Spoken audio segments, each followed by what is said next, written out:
ગોધરા ખાતે 26મો માર્ગ સલામતી સપ્તાહ કાર્યક્રમ યોજાયો હતો, જેમાં જિલ્લા પોલીસ વડા સહિત આરટીઓ વિભાગમાં ફરજ બજાવતા કર્મચારીઓ ઉપસ્થિત રહ્યા હતા.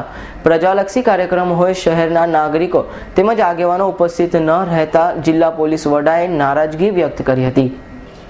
ગોધરા કલેક્ટર સંકુલમાં આવેલ લર્નિંગ લાયસન્સ સેન્ટરમાં 26મા માર્ગ સલામતી સપ્તાહ કાર્યક્રમનો ઉદ્ઘાટન સમારોહ રાખવામાં આવ્યો હતો, જેમાં જિલ્લા પોલીસ વડા સહિત આરટીઓ કર્મચારીઓ, આરટીઓ એજન્ટો મોટી સંખ્યામાં ઉપસ્થિત રહ્યા હતા.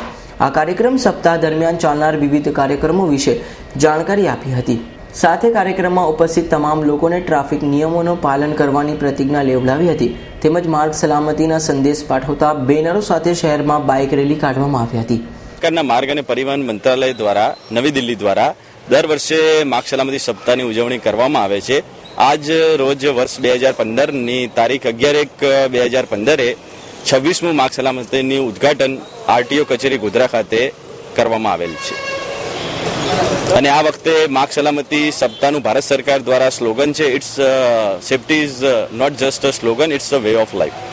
માર્ગ સલામતી સપ્તાહ કાર્યક્રમ પ્રજાલક્ષી હોય ગોધરા નગરજનો તેમજ શહેરના અગ્રણીઓ કાર્યક્રમમાં ઉપસ્થિત ન રહેતા જિલ્લા પોલીસ વડા રાઘવેન્દ્ર વત્સે નારાજગી દર્શાવી હતી.